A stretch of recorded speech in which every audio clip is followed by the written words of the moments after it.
Silvio previously, certain items on this agenda are not carried out during this election period. Obituaries and congratulations is one of those. Declarations of councillors of conflict of interest. We only have 3 items on the agenda tonight. One's the annual report and the other 2 relate to general business of the organisation. Does any councillor have a conflict of interest? No? Thank you very much. No public questions will be entered into tonight. Item 8, 8.1.1, which is the Mayor's report. So bear with me as we go through this. The background. Under the Local Government Act 2020, Council is required to prepare an annual report. It's a report on the operations of the Council, an audited performance statement and audited financial statements. Since this... Okay, this is an upgraded one to the actual minutes or the agenda that was sent out on Friday. And I'd just like to point out that that 4th paragraph there, at the time of publishing the council meeting agenda, council had received clearance, from the Victorian Auditor General for the financial statements and performance statement. Since then, we've actually received the certificates. So that is an important thing that we can actually draw a line under now, so that the financial statements can be put to bed, so to speak. There were some some last-minute requests from Vargo on Friday night, I believe. And thank you, Mr. Cooper, Manager Tony Cooper, for working on that over the weekend. No material changes in those particular requests. However, it led to the Vargo certificates being issued. So thank you. So a report on operations. And this is divided into 5 separate things. 1, for those who live and visit. So engagement with the community and businesses provided essential feedback and input to inform council's decision-making, including the annual budget and community grants programs. We've been very conscious in the last period of time that we have got engagement. We've increased our engagement methods with the community, and I think that is showing itself through now. 19 community groups received more than 77,000, this is just in the last year, in community grants to deliver projects worth more than 180,000. A further 5 groups were awarded funding for environmental projects valued at 80,000, made possible through the bushfire recovery, revitalising our environment grants. The Sport and Active Recreation Master Plan was undertaken, which included a full review of facilities and infrastructure for Pioneer Park Bright, Mount Beauty Sports and Education Precinct and the Myrtleford Town Centre. 2, for a thriving economy. 43 funding applications were supported through the event funding program, distributing more than 180,000 to support events in the Alpine Shire. And for those listening that are running events, if your event, if there is money left over from the event funding from one particular year, it is now being carried over to the next year, which increases the size of the pie, which is a good thing. Council issued 143 event permits in 23-24, supporting 56 markets, 10 civic events, 13 youth and community events, and 4 events in Dinner Plain. In partnership with Tourism North East, Council undertook planning for the Murray to Mountains Rail Trail Enhancements Project, which will see public art installations, experiences, and infrastructure improvements along the rail trail. I'm not sure when those are due. Any idea? Thank you, Mr. Mayor. Currently being delivered. Excellent. I haven't been on the rail trail for a while. Good. 3, for the bold protection of our future. Very important in the last 4 years that the net zero greenhouse gas emissions was achieved in 2023 by offsetting 569 tonnes of CO2e residual emissions. It was through the purchase of some offsets.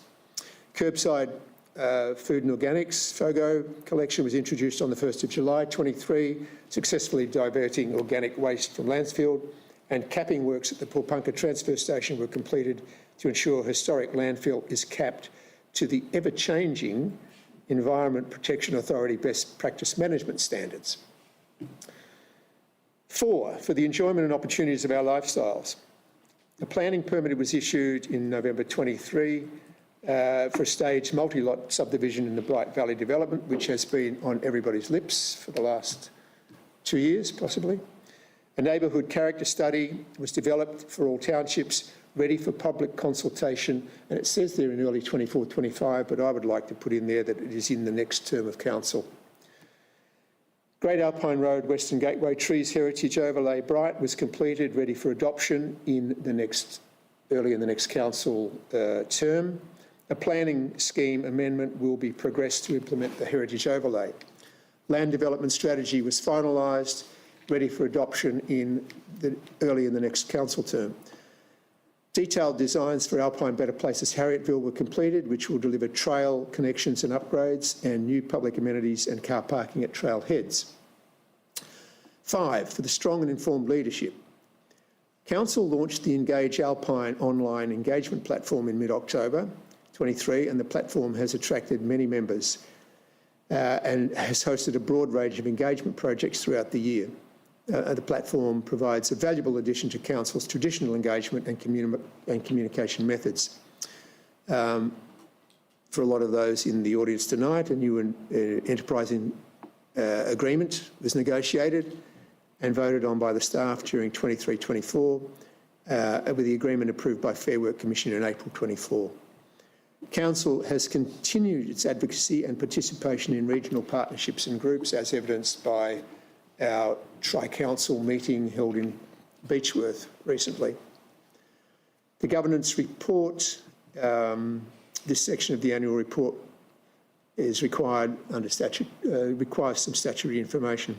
The financial statements, I won't go into this fully. However, in summary, Council ended the 23-24 year with an operating surplus of 6.39, which was slightly higher than the 22-23 year.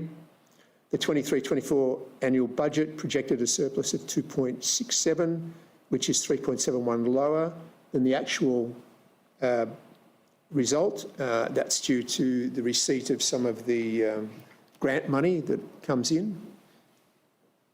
The higher than budgeted result was primarily due to a number of factors which can be summarised as follows, which was an increase in other revenue associated with interest on investments, higher non-monetary contributions, and less attributed to depreciation, which basically means that there were some changes in some asset classes, and those asset classes have different depreciation schedules.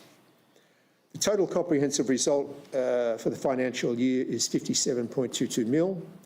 This comprehensive result has been impacted by a combination of 2 asset re-evaluation processes, one of them being the land under roadways, which is an asset class now, and Council discovered that they had $40 million worth of land under road, which hadn't been accounted for prior to this.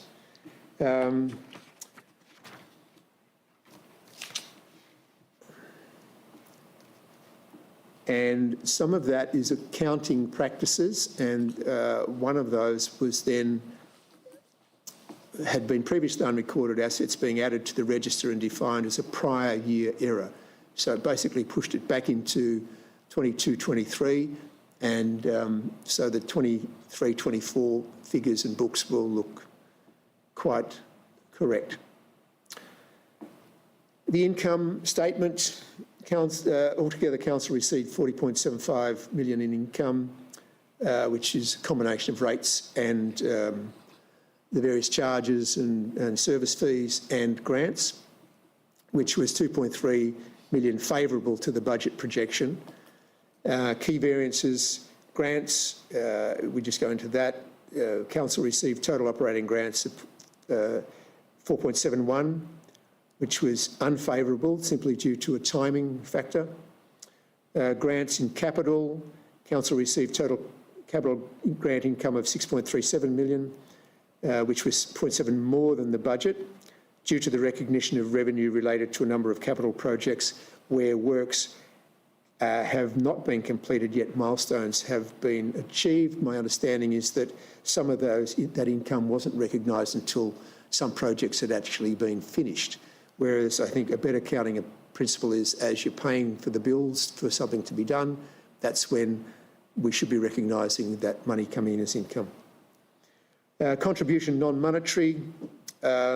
This includes land from subdivisions and the recognition of the inclusion of the Porpunka Holiday Park in council's accounts, and the fair value increment on investment property. And this one I'd just like to point out, and I think there has been some comms regarding this one. The decrease in the accounts is due to the valuation of the Toowonga Holiday Park being less than the amount that was spent on refurbishing the park. Now, if you were a wise investor like our current Prime Minister is, that would not be a wise decision to do this. However, the Toowonga Holiday Park is a great public asset, and its value has more intrinsic value than just the monetary value. The expenses, overall expenses were 34.36, which was down a bit lower than budget. Depreciation was 5.33, which was favourable to budget. As I said before, better depreciation schedules have meant that some things last longer than we thought they would. Getting on to the performance statement. The performance statement provides an overview of council's progress against key performance indicators. An overview of movements in results is provided below. So the utilisation of the aquatic facilities has increased significantly. The community satisfaction with council's community consultation engagement mirrors a decline in both small rural council and statewide averages compared to previous years. I believe that the business is actually, and the organisation is working on that. And curbside waste diverted from landfill due to the introduction of FOGO has been led to, curbside waste diverted from landfill has increased significantly due to the introduction of the FOGO. Having said that, that's basically the report. So there are two recommendations. The conclusion is council ended the 23-24 year with an operating surplus of 6.39, which is greater than that predicted in the actual budget. I have two recommendations. That one, in accordance with Section 100 of the Local Government Act, council receives and notes the annual report. And two, delegates to the Chief Executive Officer the authority to correct any typographical errors in this report. I'll move those. Thank you, Councillor Nicholas. Seconded, Councillor Keeble. Councillor Nicholas. That was a very thorough report. Thank you, Mayor Forsyth. I just wanted to pull out a couple of things that in the strategic area that focuses on a bold protection for our future. So, yeah, we offset 569 tonnes of CO2 equivalent, and hopefully we'll work towards either offsetting or insetting in our own shire with the next council, but also reducing that the residual. But I just wanted to point out that that's about a quarter of what we started with 4 years ago, with the when the Climate Action Corporate Plan was put in place. So well done to all the people who've worked hard in the Alpine Shire corporation and the organisation to reduce the amount of emissions that we can count as our problem. And the other thing I wanted to talk about is the FOGO. Diverting from landfill is all that we've talked about, but I think there's also a reduction in backyard fires, and particularly autumn leaves, which is pretty good because it's not allowed under our local law anyway, and potentially dumping on public land. So I think it's a fabulous thing that we've been able to implement, and I love using it. Thank you, Councillor Nicholas. Thank you. Councillor Keeble. Thanks, Mayor Forsyth. Thanks for the report. I think it's my 16th one. I will say I was going to comment on the two things that Councillor Nicholas did comment on, so I won't comment on that further, other than to say I can't remember, I think it might have been Mayor Von Arx was really keen on FOGO, and if she's listening, and finally got there, which I think I said 2 years ago when it was introduced anyway, but thanks for the report. It's always good to see what happens each year, and it's good to document that. Thank you. Thank you. Other councillors? Councillor Kelly.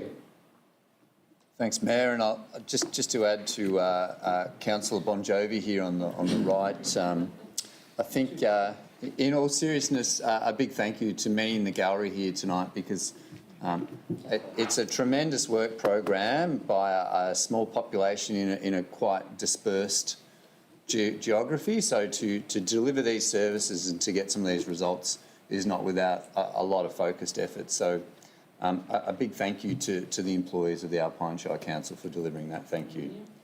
Well said.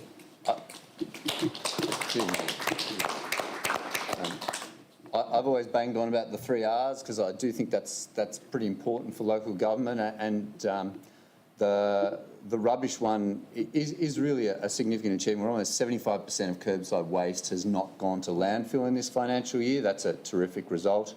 And the uplift in our facilities is coming along really nicely. When I look at Pawnpukka Transfer Station, is in excellent shape, and we're on track to have our first tip shop, thank you, Councillor Nicholas, at Myrtleford coming up too. So I think the rubbish of the 3 Rs is in good shape. So thank you.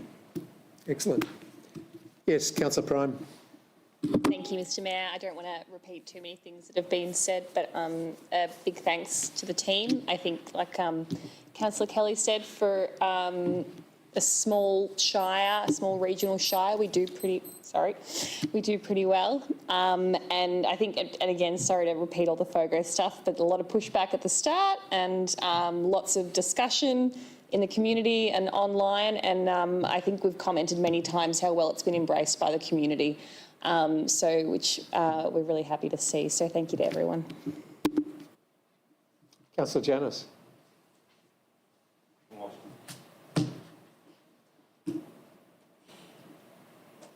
Yes, thanks, Mayor, and thank you, councillors, for all those comments. And I won't go there, but the area that I think is most important is that generally the financial indicators show that council is financially stable and that services are being delivered within the expected parameters. And that part of being a councillor is to ensure that our organisation is financially stable and that we meet community expectations within that financial framework and meet good governance rules as well in that whole of council framework, and that's important. And all the other things are great positive, and we can't do that without the hard work of the staff and also my fellow councillors. So I'll just leave it at that. Thank you very much, Councillor Janus. Yes, Councillor Hughes. Thank you, Mr. Mayor. So these reports I find is a really good indication to show how much is actually being given back to the community. So the amount of community grants and initiatives that have happened in this time it's just wonderful to see that to continue throughout the Alpine Shire. But I think it really does go to show also the level of growth and evolution that is continuing to happen from council's initiatives being brought out to the community to continue to strive to be better, do better, become better with the forever changing world that we live in. So I'm really proud to be part of what we have, and seeing these reports just really puts a big smile on my face to know that there has been some really, really fantastic things that have been implemented in that time. So thank you to everyone involved with making those happen along the way. Thank you, Councillor Hughes. Back to you, Councillor Nicholas. I did just want to pick up and reiterate the comments that Councillor Janus made about Alpine Shire Council being in a sound financial position and how important that is, particularly as funding opportunities are very likely to reduce over the next quite a number of years as the state and federal government recover from their COVID spendings. So well done again for Thank that you. to everybody. Without further ado, let's put this couple of recommendations to the vote. Those in favour, please. Thank you. Unanimous.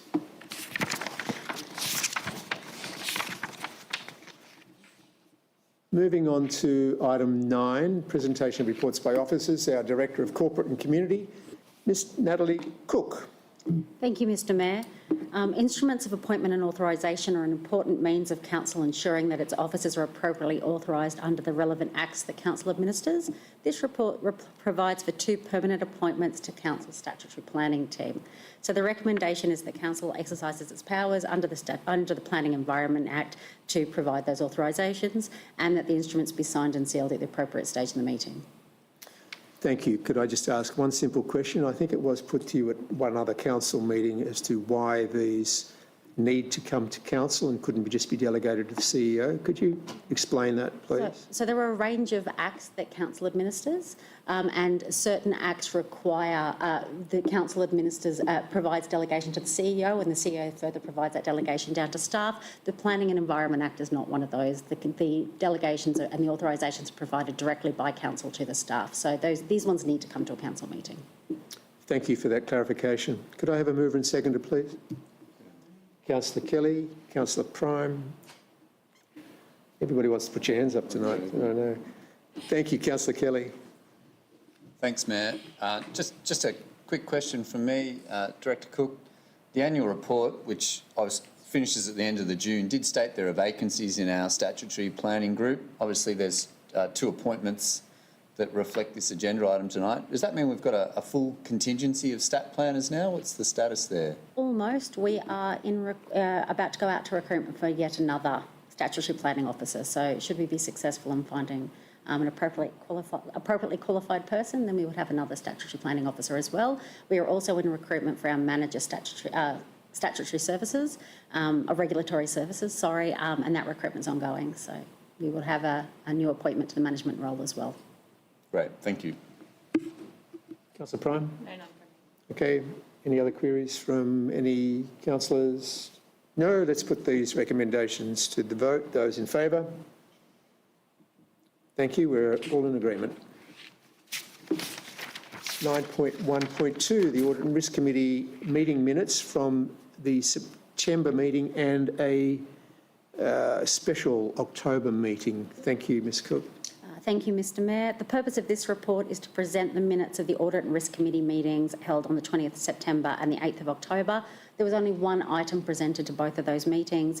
That was the draft annual financial statement and performance statement seeking approval in principle prior to those statements going to the October council meeting. Thank you. I do note that these are unconfirmed minutes. Yes, they will be confirmed at the next Audit and Committee meeting in December. Thank you. Could I have a mover and seconder for the recommendation? Thank you, Councillor Janus and Councillor Kelly. Councillor Janus? No, there's really nothing for me to add. We've been over this a number of times, and I'm pleased that VAGO have issued the appropriate certificates to council now, and we can move on with other items.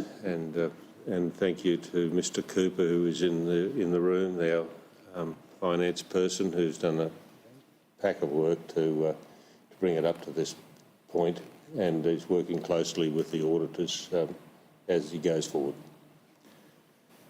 Thank you. Councillor Kelly? Thanks, Mayor. Director Cook, just one question on the 2 sets of minutes there. Am I right in reading that the September meeting effectively it was carried over to October to allow for the completion of the audit processes and things of the financial reports? Is that That is simple? correct. Okay, great. Thank you. Any other queries or comments? No, but this is just a good point in time to actually thank the Audit and Risk Committee, and that's one of the things that actually keeps things on an even keel. And they are the questions that the Audit and Risk Committee ask of the officers are really quite pointed, and they delve into a lot of the background work. So all I can say from that is that I think Alpine Shire residents should be very thankful to the members of the Audit and Risk Committee that we do have in place, because they keep a very good weather eye on what's actually happening. And they are a committee of skilled people as opposed to councillors which aren't necessarily voted on for their skills. So, financial skills, yes. So I'd just like to shout out to the Audit and Risk Committee and just to assure everybody that you're in a good spot with them at the helm. So thank you. Anything else? Councillor Janus? Nothing. Thank you. Those in favour? Thank you. Carried. Last item, items 10, 11, 12, 13 and 14. Because we're in election period, we are not doing those tonight. So item 15, documents for sealing.